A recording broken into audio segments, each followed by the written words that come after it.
As we approach the 80th anniversary of the United Nations, Madam President, I suppose I should say, congratulations. But today, that word rings hollow. Should we congratulate ourselves on our inability to bring an end to the occupation of Palestine? Or should we congratulate ourselves for allowing a rogue state to undermine our charter and our efforts? In Gaza, the clock is ticking, the bombs are falling, and the light is fading. We have failed at least 70,000 people. Israel can no longer hide behind its pretense of victimhood. From London to Dhaka, from Paris to Sydney, from Montreal to Kuala Lumpur, populations have spoken out in grief and outrage. More and more people are standing up for the truth that Israel is committing genocide in Gaza. Remember, the eyes of the world are upon us. We must take action now, Madam President, now. Sanction Israel.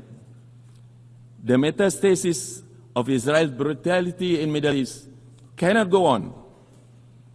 Their latest assault on Doha was not merely an attack on a few representatives of Hamas. It was an attack conducted on another state's soil and an insult to the efforts of all who have attempted to mediate. And it is a signal that Israel violence will continue to destabilize the region. The effect of this will spill over to the rest of the world. The atrocities may have begun with Palestine, but they certainly will not end with Palestine. As the Middle East grows ever more dangerous for its residents, we will feel the reverberations all over the world. And this is why simply advocating for a two-state solution is not enough, Madam President. Malaysia will agree to any measures of the support for the Palestinian people, including the New York Declaration. Let us be clear, there are only three real answers to this conflict. Number one, to take concrete action against the occupying force. Two, to lend our long-term support to the development of a self-governing Palestinian state. And number three, to reform the United Nations and ensure that such a travesty of justice never happen again. Madam President, repeated failures of the Security Council to fulfill the will of General Assembly must be met with strong resistance.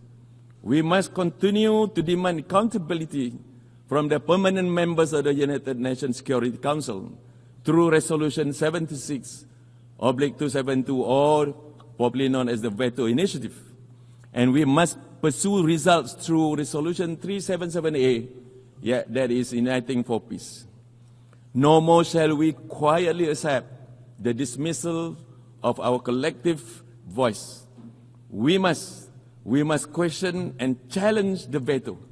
We must free the Security Council from this humiliating paralysis. And we must keep the United Nations a relevant and effective international organization and global guardian of peace. To conclude, Madam President, Malaysia believes that three urgent reforms are key to our survival. First, we must limit, if not abolish, the veto. We must challenge it each and every time that is wielded, particularly in cases of crimes against humanity. Second, authority must flow back to the General Assembly and the most inclusive body. As the most inclusive body of this House, it should be allowed to serve as the conscience and voice of the world unimpeded. And third, we must redesign global financing mechanisms to ensure transparency and fairness for the Global South. Reform is no longer a choice, it is our imperative. Madam President, to be better together, we must change together. Billions of lives depend on whether we succeed.